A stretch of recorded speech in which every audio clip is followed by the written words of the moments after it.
Assalamualaikum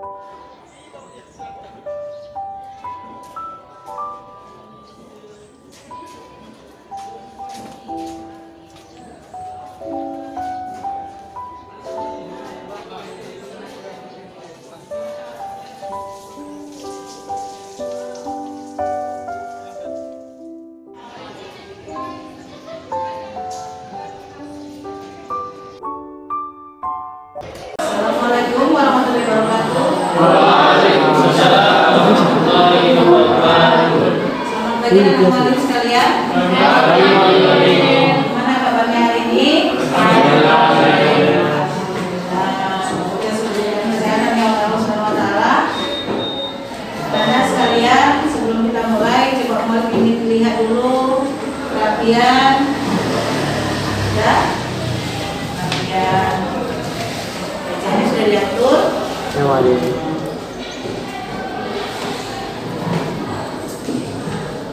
Coba nak, itu saya sampahnya nak, ada itu nak, kita mau bersihkan dulu ya.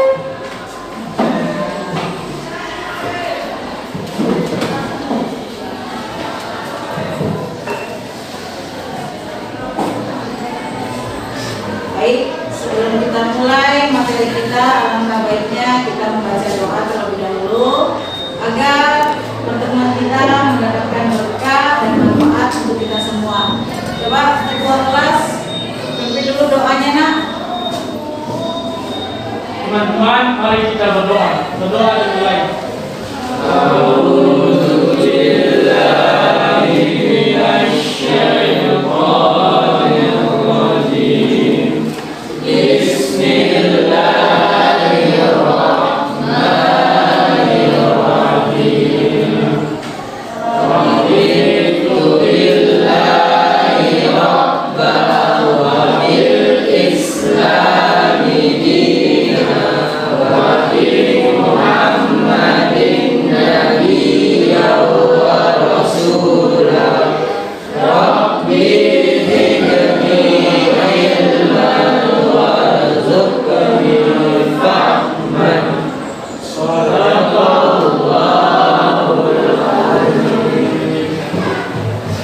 Baik, tadi sudah kita membaca doa ya.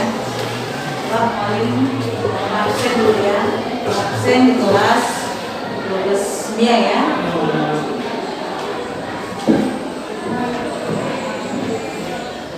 Seberapa hari ini? Seberapa? Muhammad Irsyad, Muhammad Rafli, Muhammad Ramadan, Nina, Nisa Putri,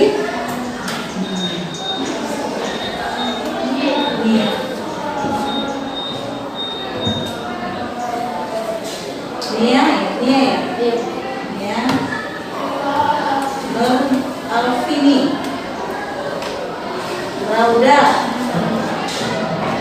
Rita,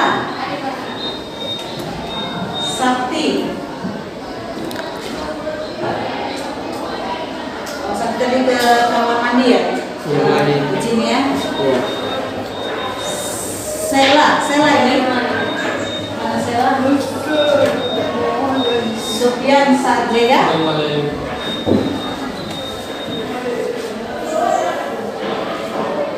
Sultan,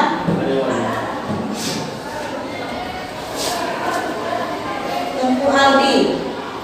Ini juga ya tadi ya? Iya. Temannya. Yustika, Iqbal. Oh, Iqbal ya. Oke, hadir semua ya. Senang paling ya kalau hadir semua ya. Baik anak-anak sekalian, hari ini kita masuk kepada materi kita bab 2. Coba dibuka bukunya. Jadi bukunya buka halaman 47. Halaman 47 bab 2 ya.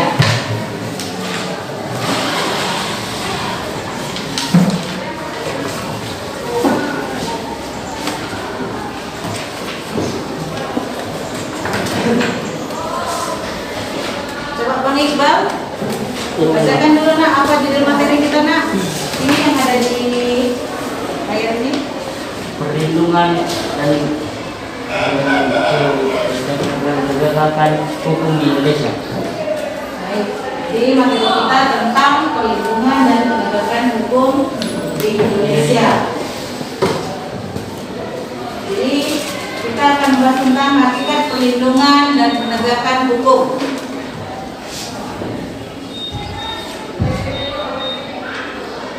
Ini di dalam pembahasan kita tentang perlindungan dan penegakan hukum ada kompetensi dasar yang harus kita capai adalah bagaimana kita bisa mengevaluasi praktik perlindungan dan penegakan hukum dalam masyarakat untuk menjamin keadilan dan juga terciptanya kedamaian.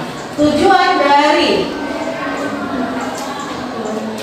materi kita ini adalah yang pertama, kita diharapkan bisa menganalisis hakikat perlindungan dan penegakan hukum. Yang kedua, peserta didik mampu menganalisis peran lembaga penegak hukum dalam menjamin keadilan dan kedamaian. Yang ketiga, mengidentifikasi dinamika pelanggaran hukum. Inilah tujuannya ya. Tujuan dari pelajaran kita, maka ada manfaat dalam hal ini yang harus kita ketahui. Salah satunya adalah tentang perlindungan dan penegakan hukum. Pada dasarnya perlindungan dan penegakan hukum memberikan rasa aman, memberikan keadilan bagi setiap orang.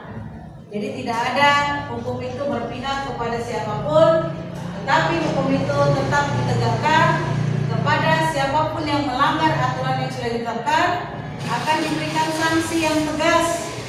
Pelanggaran ringan diberikan sanksi yang ringan, pelanggaran berat diberikan sanksi yang berat.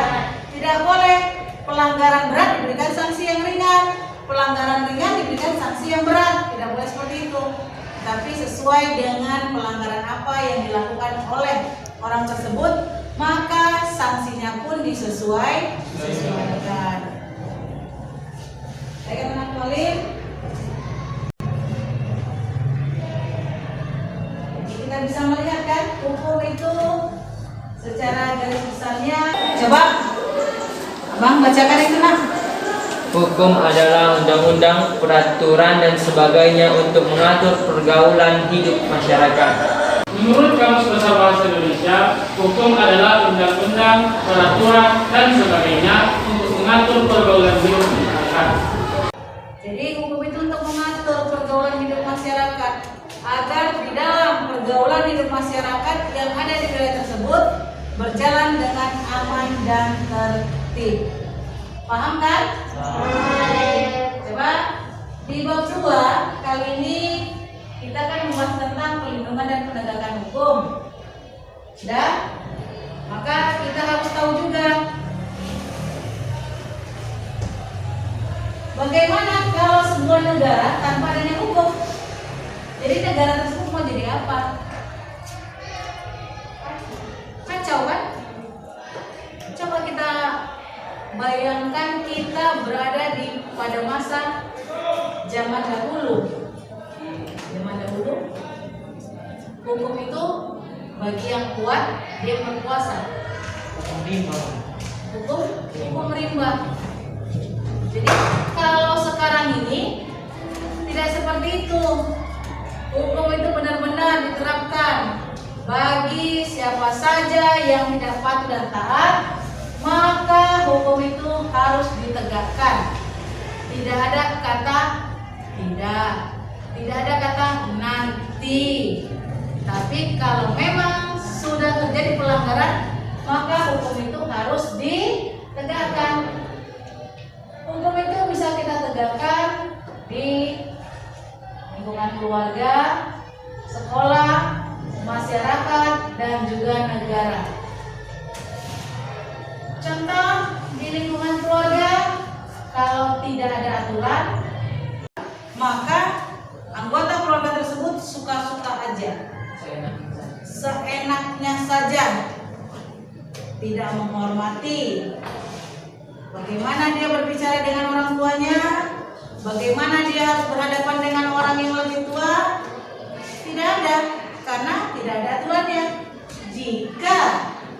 sebuah keluarga tidak memiliki aturan. Kalau sebuah negara tidak ada aturannya, tidak ada undang-undangnya, kita sudah tahu, maka negara tersebut akan kacau balau, sama seperti yang lain juga. Ini pun akan kacau balau ini. Apa yang dibilang teman tadi itu, yang terjadi, yang dimainkan di dalam masyarakat adalah hukum riba kalau tidak ada aturannya. Baik, ini kita lihat. Coba, ini kan sebuah gambaran bahwasannya masyarakat ini belum tertib, belum tahu dia dalam menegakkan disiplin. Tengok lalu lintas. Ini bukan jalurnya, kenapa dia masuk? Setelah ada pihak yang berwajib, baru mereka sibuk repotan. Mau kemana? Ke jalur yang sesuai dengan aturan. Ya kan, bisa kita lihat nih kan? Nah, dari sini kita sudah tahu. Inilah kalau misalnya suatu wilayah ataupun suatu negara tidak ada aturannya seperti ini, tengok ini.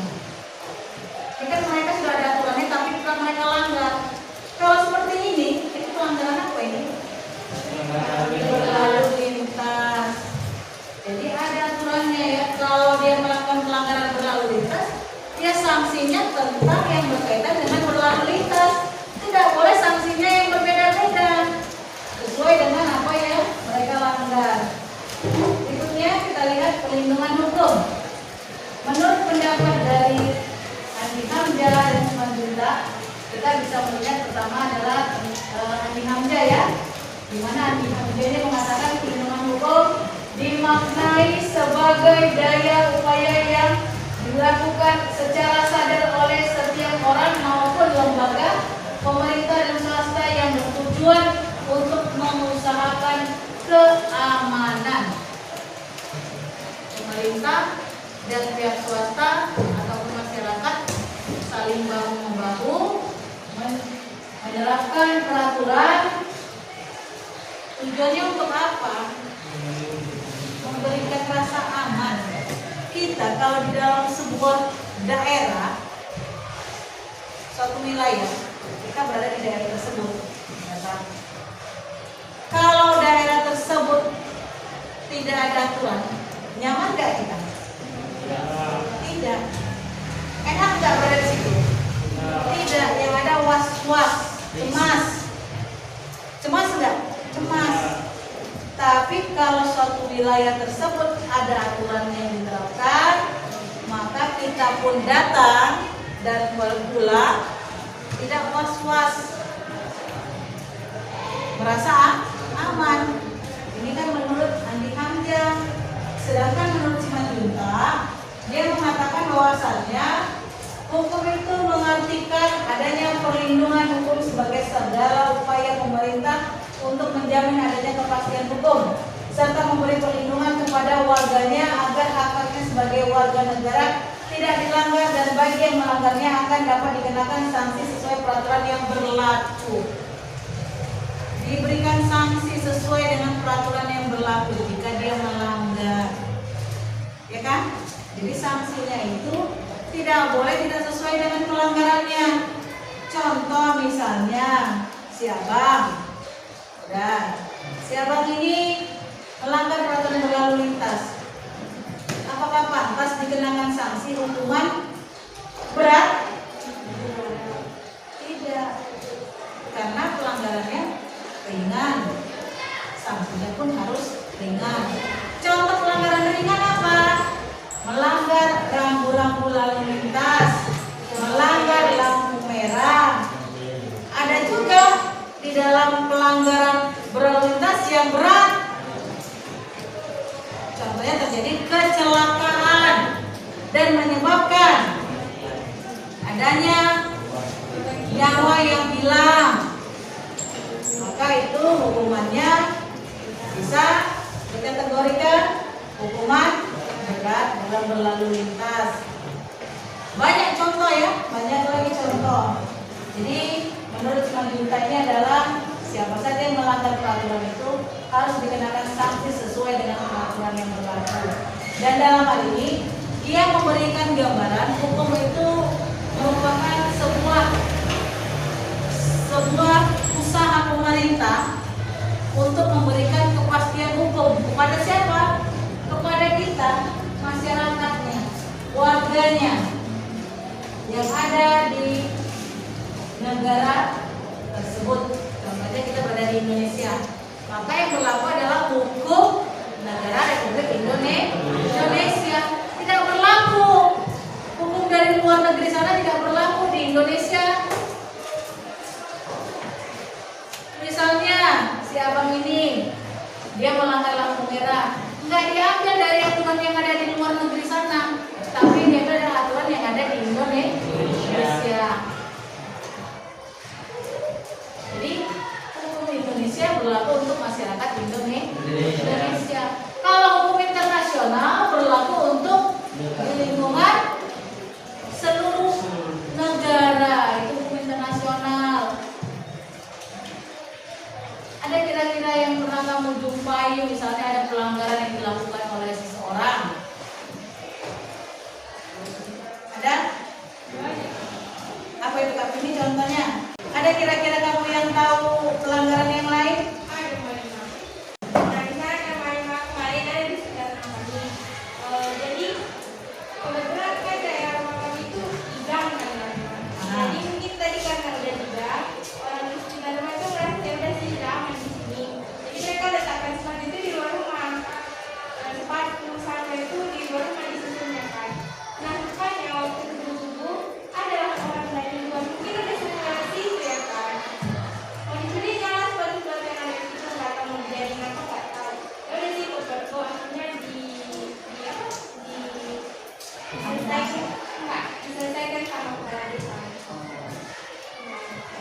Ya, itu bagus. Itu sebuah penyelesaian pelanggaran hukum yang memang dituntut di dalam negara Indonesia. Tidak boleh main hakim sendiri. Tadi ada contoh dari temanmu, ada di lingkungan tempat tinggalnya, ada seseorang dengan sengaja atau tidak sengaja ingin mengambil barang yang ada di lingkungan masyarakat tersebut, salah satu rumah warga. Terlihat oleh warga, tertangkap, maka yang boleh kita lakukan pertama kali kita tangkap dia. Contoh yang bukan Bang Sultan ya, contoh bukan Bang Sultan. Ditangkap orang tersebut, kita bawa ke aparat desa. Udah? Setelah itu nanti aparat desa yang akan menyelesaikan dan berkoordinasi dengan pihak yang berwajib agar orang tersebut bisa diberikan sanksi yang sesuai dengan apa yang dilakukannya. Itulah nah, tadi contohnya ya kan. Tapi kalau yang dilarang itu adalah udah kita menangkap maling tersebut, kita lakukan pengeroyokan, main hakim sendiri, sehingga menyebabkan orang tersebut meninggal. Itu yang tidak boleh. Yang sesuai dengan prosedurnya adalah diamankan, dibawa ke tempat aparatur desa, biar nanti aparatur desa yang akan berkoordinasi. Begitu yang seharusnya ya Nana. Baik, berikutnya di dalam pelindungan hukum ini ada beberapa unsur yang harus kita ketahui. Yang pertama adalah adanya jaminan kepastian hukum. Tadi kan sudah disinggung juga ya, salah satunya menurut Simanjuntak adanya kepastian hukum. Adanya kepastian hukum. Kepastian hukum ini merupakan jaminan yang diinginkan oleh masyarakat. Jangan nanti ada orang yang melanggar hukum karena dia berasal dari keluarga yang mapan, karena dia seorang pejabat, karena dia ada sebab dan musabab, hal-hal yang tertentu dikesampingkan. Jangan kita berikanlah sanksi hukum. Dia ini orangnya sangat ganteng, dia orang sangat cantik, tidak boleh. Atau dia berasal dari kalangan terpandang, konglomerat, tidak boleh. Kalau dia melanggar tetap berikan hukum, sanksi itu tetap diberikan, jangan dikesampingkan. Jadi ini yang diinginkan oleh masyarakat, adanya kepastian hukum, adanya jaminan kepastian hukum. Yang kedua berkaitan dengan hak-hak warga negara. Hak-hak warga negara itu banyak sekali hak-hak warga negara. Apa salah satunya nak? Yang kamu ketahui? Ya, udah apa? Yang kamu ketahui salah satu hak warga negara? Kebebasan berbicara. Nah, salah satu hak kita kan? Ada nggak yang melarang kita untuk tidak boleh berbicara ya? Tidak, itu hak kita. Siapapun orang yang melarang, maka orang tersebut akan dikenakan sanksi. Ada lagi? Apa itu?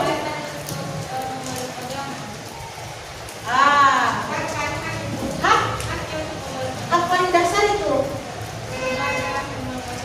beribadah, menjalankan agamanya sesuai dengan apa? Dengan kepercayaannya sebagai umat yang beragama. Ya. Kita lihat ini ada tentang hukum konsumen. Ada nggak perlindungan yang diberikan pemerintah? Ada. Ya. Kita lihat ya. Perlindungan terhadap konsumen diatur dalam Undang-Undang RI Nomor 8 Tahun 1999 tentang perlindungan konsumen. Perlindungan hukum di Indonesia diberikan juga kepada hak atas kekayaan intelektual atau yang disebut dengan HAKI yang meliputi hak cipta dan hak atas kekayaan industri. Dalam ini pengaturan mengenai hak atas kekayaan intelektual tersebut telah dituangkan dalam sejumlah peraturan perundang-undangan seperti Undang-Undang Nomor 28 Tahun 2014 tentang hak cipta. Ini nah, undang-undang ini berkaitan dengan hak cipta. Contoh, kita mengambil ada sebuah artikel, kita ambil kutipan-kutipannya itu. Ini kalau kita cantumkan siapa yang punya kalimat tersebut, ini ada perlindungan yang diberikan negara, maka dia bisa menuntut orang yang memplagiatkan,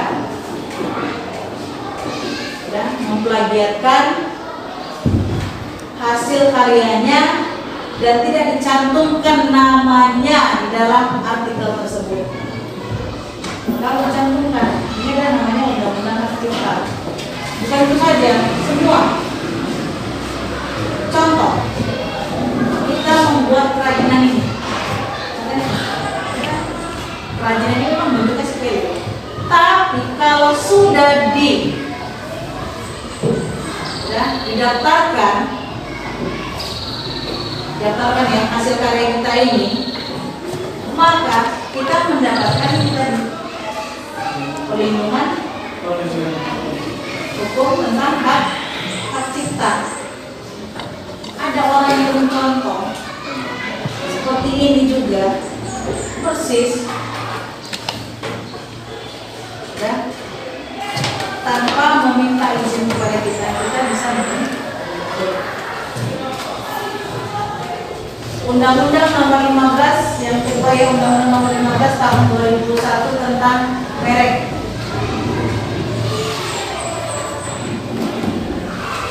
Contoh, saya punya usaha, saya membuat seperti ini ya. Sama persis, namanya saya buat juga sama persis. Maka yang punya merek ini akan menuntut saya. Yang punya merek ini akan menuntut saya. Ini namanya undang-undang merek. Kita perlindungan tentang hukum. Yang berikutnya yang ketiga adalah Undang-Undang Nomor 13 Tahun 2016 tentang paten. Sudah dipatenkan, sudah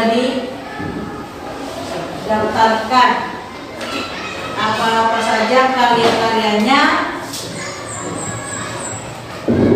padahal hal ini cuma sepele. Mungkin dia satu nama. Contoh satu nama. Ini biasanya adalah tentang hasil sebuah produk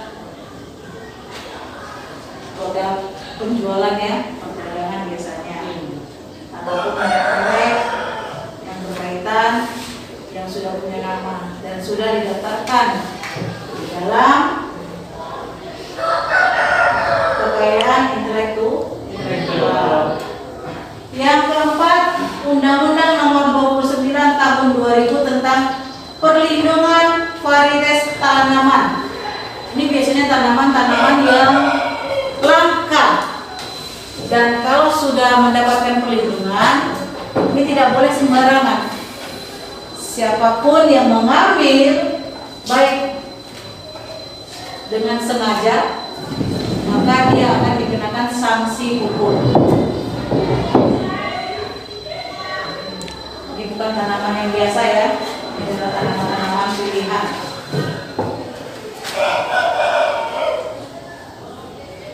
Jadi kita selanjutnya akan membahas tentang penegakan hukum. Penegakan hukum, coba dibacakan ya Bang. Hukum dapat secara efektif menjalankan fungsinya untuk melindungi kepentingan manusia apabila dijelaskan dengan kata lain. Perlindungan hukum dapat terwujud apabila proses penegakan hukum dilaksanakan. Proses penegakan hukum merupakan salah satu upaya untuk menjadikan hukum sebagai pedoman dalam setiap perilaku masyarakat maupun aparat atau lembaga penegak hukum. Penegakan hukum merupakan syarat terwujudnya perlindungan hukum. Jadi, penegakan hukum merupakan salah satu syarat untuk terciptanya perlindungan hukum. Jadi kalau sudah menjadi syarat, itu harus ada di dalam pembangunan penegakan hukum. Kalau seorang warga negara ataupun masyarakat tidak mendapatkan perlindungan hukum, maka penegakan hukum tidak akan bisa berjalan. Dia harus jalan di mana diberikan perlindungan, dan disitulah hukum ditegakkan. Jangan hukum itu hanya tumpul ke atas tapi tajam ke bawah. Kan sering kita mendengar kan? Jangan hukum itu tumpul ke atas, tajam ke bawah. Artian dari kalimat itu adalah hukum itu hanya berpihak kepada pembesar. Masyarakat biasa, hukum itu ditegakkan dengan sesuai aturannya. Tapi kalau yang melanggar, para pembesar negara, hukum itu dikesampingkan. Padahal hukum itu sudah jelas kan dia gambarnya. Apa itu? Timbangan. Hukum itu tidak berat sebelah. Hukum itu adil kepada siapapun, tidak memandang status sosialnya, jabatannya, berasal dari mana, mungkin paras mukanya, wajahnya. Tidak, hukum itu tetap kepada siapapun yang melanggar. Hukum itu ditegakkan, dibuatkan sanksinya sesuai dengan pelanggaran yang dilanggar oleh masyarakat, baik secara personal maupun secara kelompok. Jadi tidak ada perbedaan, karena hukum itu kita melihat inilah lambang hukum, timbangan, tidak berat sebelah. Kalau dia bersalah, tetap bersalah. Kalau dia tidak bersalah, tidak mungkin dikenakan sanksi. Pernah kamu lihat orang tidak bersalah dikenakan sanksi? Tidak pernah. Kita contohkan saja di lingkungan sekolah, di lingkungan kita ini. Ada nggak siswa yang nggak melanggar peraturan diberikan sanksi? Ada nggak? Tidak. Jadi yang diberikan sanksi itu adalah orang yang melanggar peraturan. Baik. Setelah kita mengetahui tujuan pembelajaran yang akan kita capai, maka dalam hal ini manfaat dari pembelajaran tentang perlindungan dan penegakan hukum ini sangat penting. Karena apa? Karena perlindungan dan penegakan hukum. Yang pertama, kita lakukan bacakan.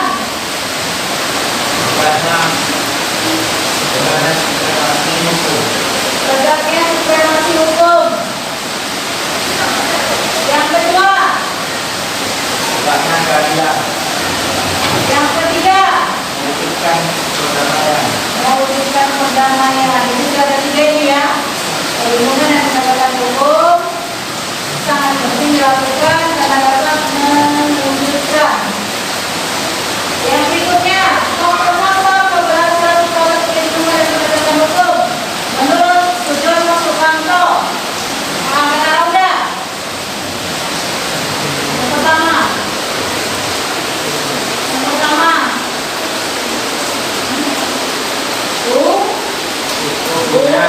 hukumnya, ya kan? Hukumnya yang pertama. Yang kedua, kakak, penegak hukumnya. Yang ketiga, ayo bang. Yang ketiga, masyarakatnya. Yang keempat, sarana dan fasilitasnya. Yang kelima, bang, kebudayaannya. Jadi sudah jelas ya. Dari ini kan tentang objeknya. Jika perlindungan dan penegakan hukum itu dapat diwujudkan. Ini faktor-faktor suatu perlindungan dan penegakan hukum itu dikatakan berhasil jika proses hukumnya, penegakan hukumnya, masyarakatnya, sarana dan fasilitasnya, dan yang terakhir adalah kebudayaannya.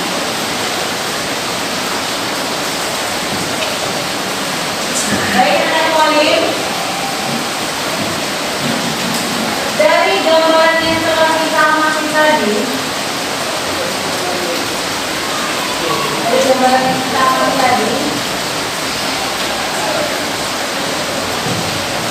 kira-kira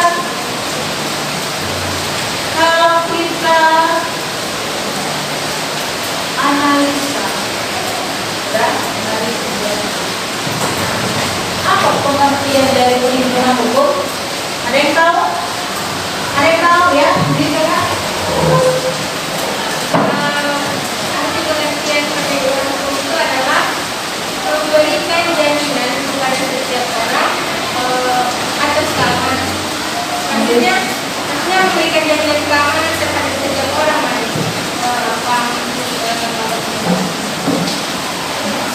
Maksudnya memberikan jaminan. Jaminan keamanan terhadap setiap orang. Ya, perlindungan hukum memberikan jaminan keamanan terhadap setiap orang. Maksud dari kalimat ini adalah setiap informasi yang masuk, yang membangun, yang memberikan dampak positif dari informasi tersebut, maka orang yang memberikan informasi tersebut sudah tidak dipublikasi. Dari siapa, untuk apa, tidak. Tapi orang tersebut memang memberikan perlindungan. Supaya kalau ada hal-hal yang negatif dari orang yang di luar mendengarnya, orang tersebut tidak tahu dari siapa ya. Anda tanya dia kan? Sudah? Baik, kalau pengertian dari pelanggaran hukum, bang? Ya kakak, kakak di tangan apa tadi? Pelanggaran hukum. Pelanggaran hukum yaitu orang yang tidak patuh dan taat terhadap peraturan. Pelanggaran hukum orang yang tidak patuh dan taat, yang jelas. Namanya dia si pelanggar, pasti tidak perlu dengan taat kan? Jadi yang dikatakan pelanggaran hukum adalah orang yang tidak patuh dan taat terhadap tata tertib ataupun peraturan-peraturan hukum yang berlaku saat sekarang ini. Kalau kita di sekolah, apa itu tata tertibnya? Tidak boleh terlambat. Tidak boleh terlambat. Kamu Tidak memakai atribut lengkap. tidak memakai atribut lengkap. Ya bang? Bolos. Kakak? Berpakaian bersih dan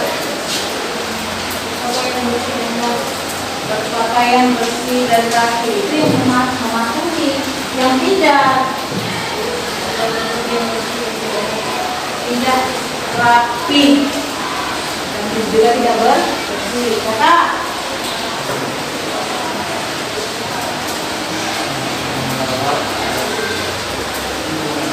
tidak tertidur waktu saat belajar, ya, sering terlambat. Apa bang? Melawan guru. Membawa gadget. Apa bang? Tidak mengerjakan tugas. Siapa tidak mengerjakan tugas? Oh, enggak ya. Wali yakin pada wali semua yang ada di sekolah ini semua mematuhi tata tertib yang berlaku. Contohnya tadi sudah kita sebutkan, ya. Jadi dalam hal ini kita bisa memberikan gambaran bahwasannya penegakan dan perlindungan hukum itu diberikan kepada setiap orang sesuai dengan tadi yang disebutkan oleh teman kamu. Singkat kelima ya, keadilan sosial bagi seluruh rakyat Indonesia. Tidak ada perbedaan karena pada dalam hukum tidak ada kata-kata yang membedakan antara satu orang dengan orang lain, satu kelompok dengan kelompok lain. Kalau dia melanggar hukum, dia diberikan sanksi. Kalau tidak, dia tidak mungkin diberikan sanksi. Pasti harus protes. Kamu kalau misalnya tidak melanggar hukum diberikan sanksi, protes enggak? Protes. Kamu? Protes. Kamu? Protes. Kalau apa menerima? Protes ya. Apa? Protes juga. Oh, Bang Sofi protes juga. Bikin mereka lagi diem aja ya. Nggak protes dia, berprotes. Kakak? Kakak? Protes. Ini lagi kan? Pasti protes ya kan kalau nggak sesuai.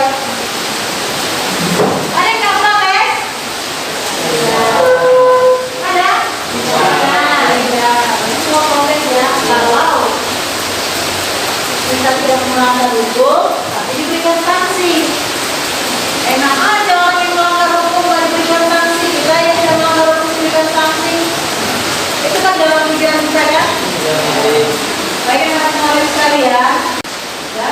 Jadi setelah kita tentang perlindungan dan penegakan hukum, wali kita dengan wali untuk mencatat mana-mana saja yang penting dalam sistem kamu dari materi kita tadi itu.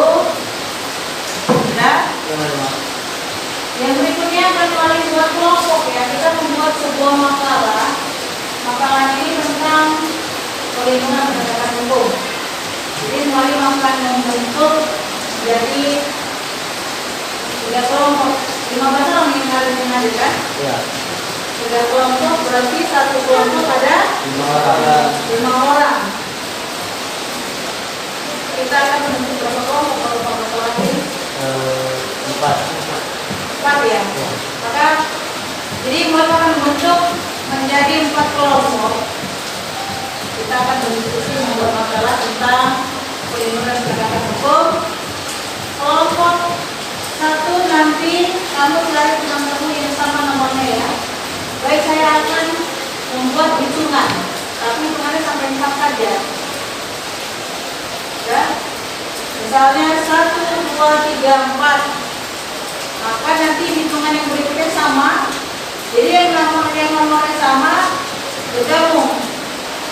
Ya. Baik, dimulai dari sebelah kanan. Kanan dulu ya. Sebelah kanan. 1, 2, 3, 4. 2, 4, 3, 4, 1, 2, 3.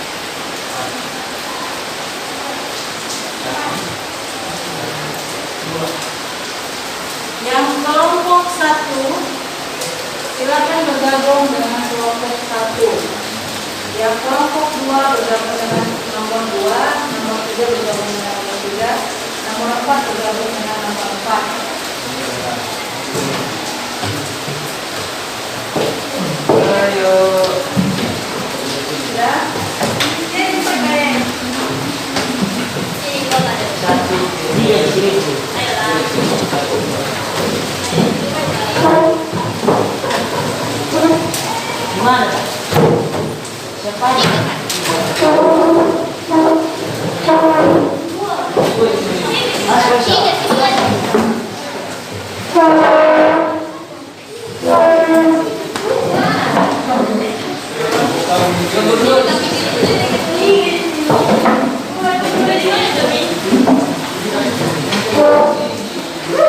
Sudah semua mendapatkan kelompok kan?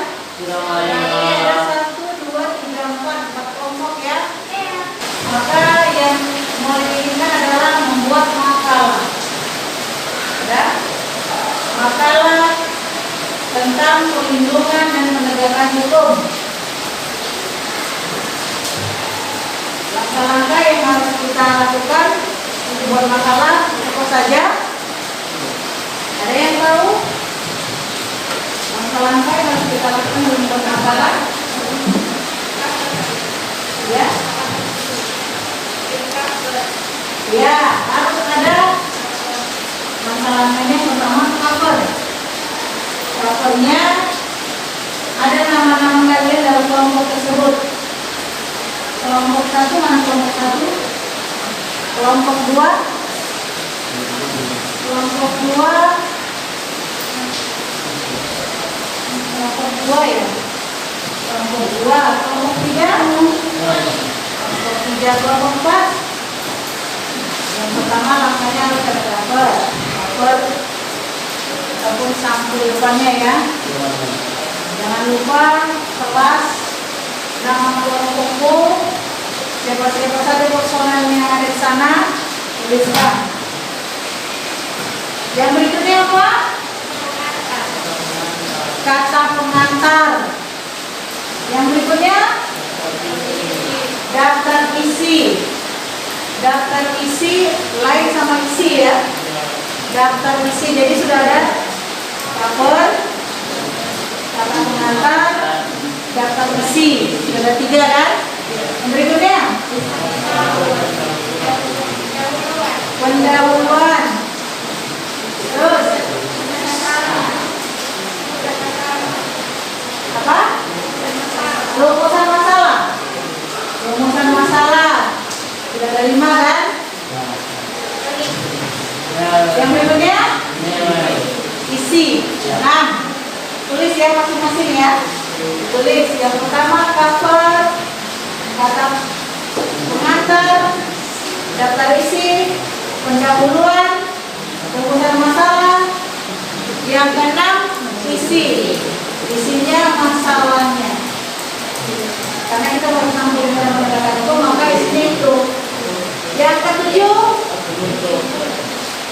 penutup ataupun kesimpulan. Yang terakhir daftar pustaka itu penting. Tadi itu kan kita sudah membahas kan?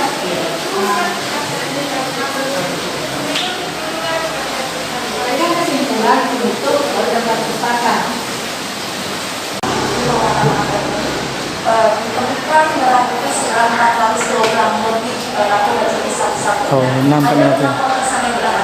Untuk lebih lanjut terkait dengan pengembangan kasus narkoba di sini, kami akan langsung bertanya pada Departemen Kerja yang merespon unit jenazah. Terkait dengan kasus pengembangan ini, kronologis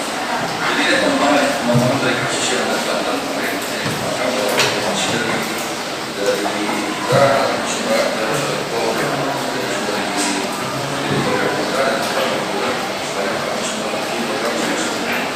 sudah yang dikarenakan tentang satu namanya kapal di dalam negara itu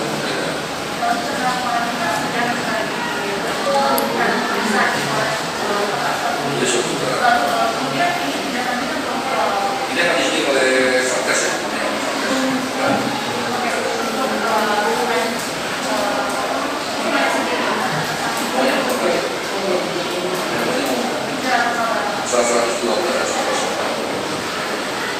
Terima kasih masalah bukunya saudara.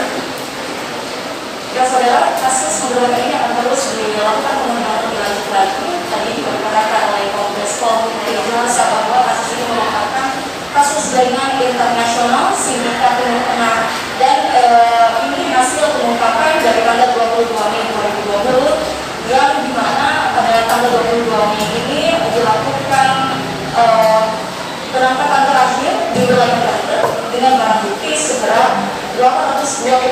kg sabu. Dari Sukabumi, Jawa Barat, tim liputan Kompas TV.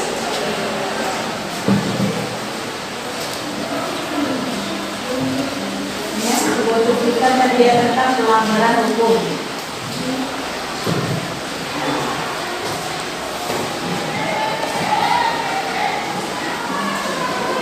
Majelis Hakim Pengadilan Negeri atau PMK ini menjatuhkan vonis mati pada dua pengedar narkoba dari internasional pada Rabu 2 Desember 2017. Sidang tersebut digelar di PMK Institusi Baik Akhir dan menghadirkan 4 terdakwa, yaitu Lukam Arya Sukote, Hendra Yai Ahmad dan Ismail alias Yil, serta Muhammad Ali. Persidangan digelar di Pengadilan Negeri atau PMK Institusi Baik Akhir pada Rabu 11 Desember 2019. Dalam persidangan tersebut, majelis hakim menjatuhkan vonis mati kepada dua pengedar narkoba. Pada persidangan tersebut dihadirkan 4 terdakwa kasus narkoba. Mereka adalah Lukam alias Kote, Hendra Yai Ahmad dan Ismail alias Yil serta Muhammad Ali.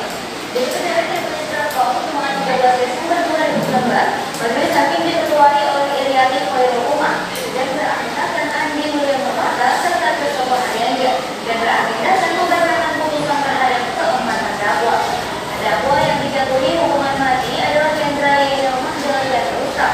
Terdakwa Muhammad Amin divonis pidana 15 tahun penjara, sedangkan Ismail alias Yil divonis penjara seumur hidup. Setelah sidang selesai, keempat terpidana langsung dibawa ke lapas kelas 2C Mekayu. Jaksa penuntut umum atau JPU Firdaus Afandi didampingi Akbar dan Erni Erbalina mengatakan pihaknya sangat puas dengan putusan tersebut.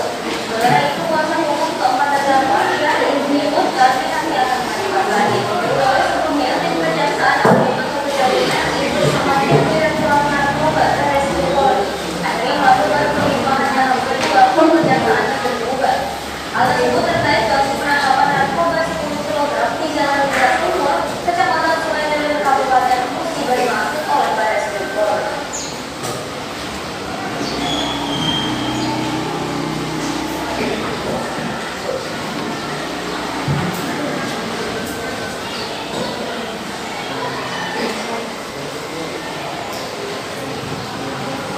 Demikian informasi di Tribunnews Update kali ini. Saksikan terus Tribunnews Update di channel tribunnews.com. Jangan lupa subscribe ya.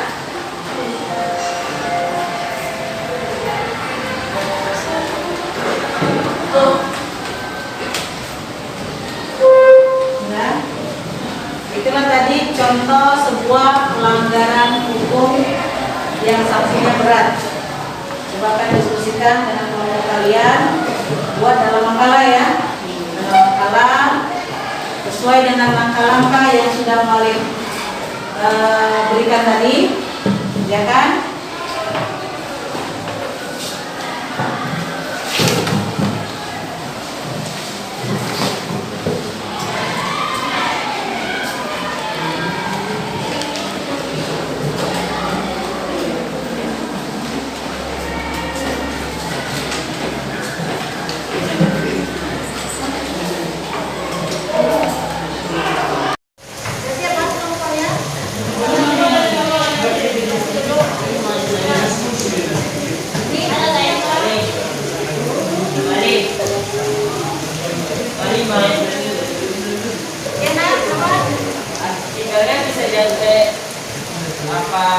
Isi dari makalahnya bisa diambil dari artikel lain.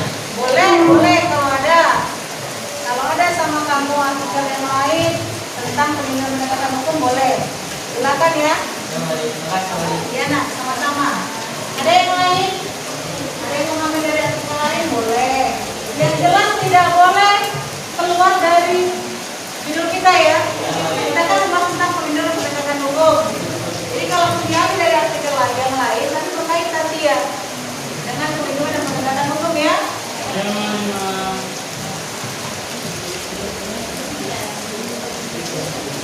Ada nak? Ada? Sudah jelas kan langkah-langkahnya? Yang mana?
melakukan korupsi masih aman-aman saja. Sebenarnya pertanyaan dari teman kamu ini untuk pembahasan kita minggu depan, tapi saya kasih gambaran saja ya. Kenapa ada lembaga KPK? Tapi mengapa orang-orang yang tersangkut tentang korupsi masih merajalela? Apa gitu ya? Iya. Sekarang kita gini loh, KPK adalah lembaga pemerintah. Dia lembaga yang tidak boleh dilakukan intervensi oleh pemerintah tentang hal-hal yang berkaitan dengan korupsi. Jadi, kalau yang kamu bilang tadi kenapa mereka masih merajalela, tidak. Artinya begini nah, sebuah kasus di dalam melakukan penahanan dan penangkapan itu kan ada proses. Makanya nanti di minggu depan kita membahas tentang lembaga penegak hukum. Jadi prosesnya itu tidak semudah yang kita lihat. Kita contoh ya, kita tahu di lingkungan kita itu ada pelaku. Tanpa ada informasi, tanpa ada bukti jelas, bisa nggak penegak hukum langsung datang mengambil? Jadi harus ada bukti dulu, baru bisa dilakukan penegakan hukum.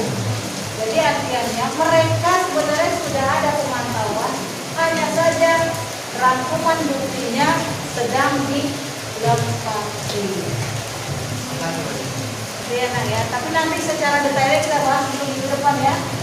Ini kan kali-kali juga banyak udah dibayar. Itu sudah ada denda namanya. Denda itu sebagai ganti rugi atas perbuatannya.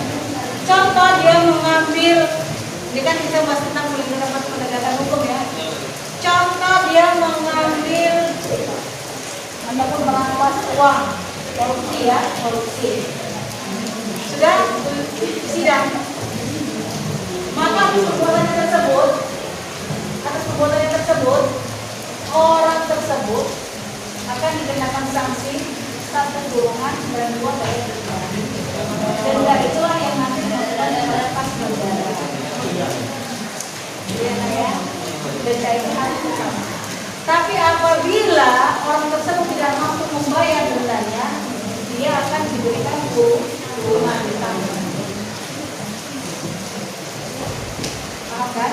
Itu kan sama seperti kita melakukan pelanggaran berlalu lintas, tidak pakai helm, melanggar lampu merah, ada bayar denda, ya kan? Nah, bilang bayar denda, dendanya kemana?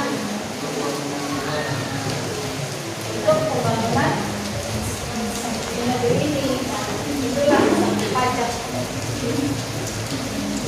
Nah, sudah yang siap? Sikit lagi. Ini sudah siap kelompok ini? Sudah siap mas? Ada mana?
Langkah-langkah dalam pembuatan makalah itu ada beberapa item yang harus kamu penuhi. Setelah kita diskusi dan membuat sedikit langkah-langkah, ini paling ada aja ya. Tempat kerja peserta didik ini nanti mau dibagikan per orang. Dan KPD ini kamu kerjakan sesuai dengan apa yang diminta di dalam KPD ini ya.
kelompoknya ya.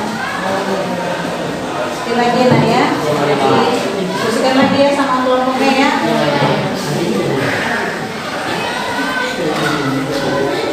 Ini sudah siap nak? Ada yang apa? Ini kelompok. Jadi ada dilanjutkan lagi sama lagi ya. Bahasanya bahasa yang bagus ya. Bagus ya. Ini kelompok kakak ini. Oh, jaga. Bagus kok. Aku sedikit lagi ya. Dari yang tadi kita pertemukan yang video tadi ya. Ya.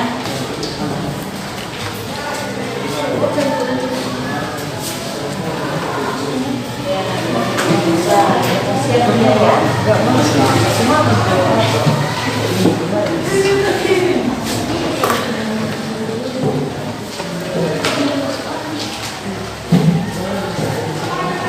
ya. Bagus kelompoknya. Tugas kelompoknya alhamdulillah sudah hampir mau selesai ya. Sesuai dengan langkah-langkah yang Mualim berikan tadi. Jadi anak Mualim dari pelajaran yang sudah kita dapatkan tadi, materi tadi, ada kira-kira yang kalian belum mengerti ataupun ada hal-hal yang kalian sudah ataupun yang kalian lihat secara langsung ya, pengalaman kalian ataupun hal-hal yang lain, ada kira-kira yang berkaitan dengan perlindungan penegakan hukum?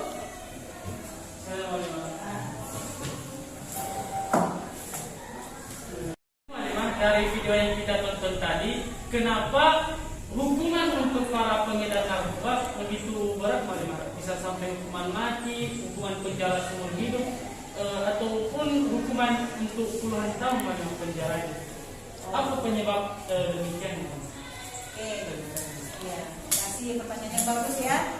Jadi kenapa sesuai dengan tadi, yang kita tonton tadi, seorang pengedar barang haram ya, narkoba itu diberikan hukuman mati.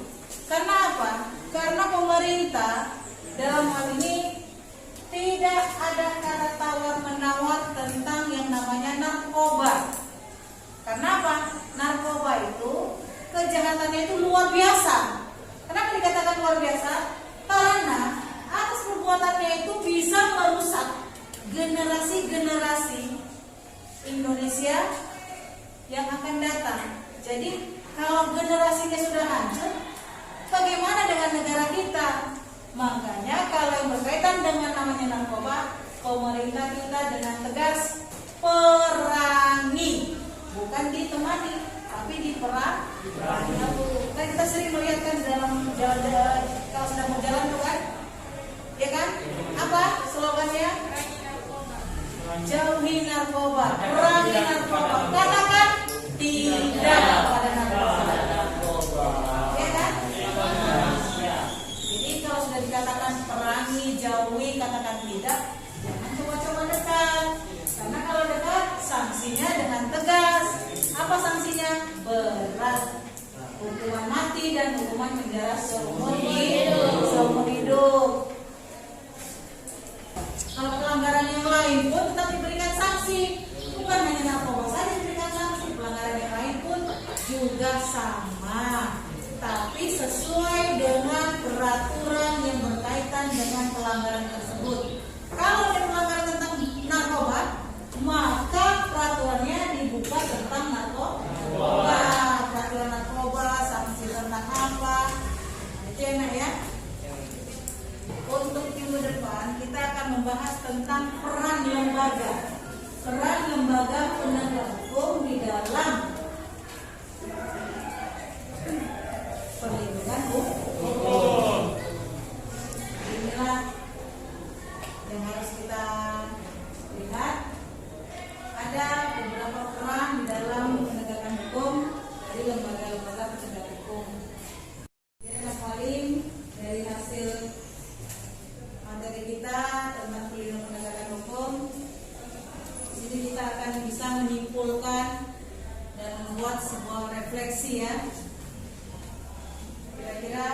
Ada yang bisa memberikan kesimpulan dari materi kita ini? Ada yang bisa? Saya. Nah, jadi kesimpulan yang dapat kita ambil dari perlindungan dan penegakan hukum di Indonesia yaitu pelaku pelanggaran hukum akan diberi sanksi atau hukuman. Penegak hukum harus menjalankan tugasnya sesuai dengan kewajiban dan kewenangannya. Ada lagi? Jadi kesimpulan yang bisa kita dapat dari materi tersebut yaitu refleksinya, kita sebagai warga negara yang baik harus taat terhadap hukum yang berlaku dan menjaga kedamaian negara. Ya, jadi dari kesimpulan yang sudah dikemukakan oleh teman kamu tadi dan juga refleksinya, Malim bisa memberikan sebuah gambarannya. Pada intinya hukum itu dibentuk ataupun dibuat adalah untuk menertibkan masyarakat yang ada di dalam lingkungan ataupun wilayah tersebut. Agar tercipta apa nak? Tercipta kedamaian, tercipta ketentraman, dan tercipta keadilan. Jadi untuk minggu depan kita tetap membahas tentang perlindungan dan penegakan hukum, hanya saja submaterinya berbeda. Tadi kita membahas tentang perlindungan dan penegakan hukum, yang untuk kedepannya membahas tentang peran lembaga penegakan hukum. Sampai di sini saja pertemuan kita. Mungkin ada salah dan silap, saya mohon maaf kepada kita semua dan saya mohon ampun kepada Allah Subhanahu wa taala. Dan tak lupa mengucapkan terima kasih dan mengingatkan kepada anak murid dalam hal ini tetap menjaga protokol kesehatan karena itu sangat penting. Yang kedua, jangan lupa melaksanakan kewajibanmu sebagai umat beragama. Tentunya kalau kita seorang muslim, kita harus menjalankan ibadah sholat. Dan tak lupa tetaplah patuhi perintah orang tuamu. Dimanapun kalian berada, tetap patuhi peraturan. Tidak ada kata tidak, wah itu kan di sekolahku. Tetap dimanapun kita berada. Karena apa? Itu akan mencerminkan diri kita. Sekian dan terima kasih. Tak lupa mengucapkan wassalamualaikum warahmatullahi wabarakatuh.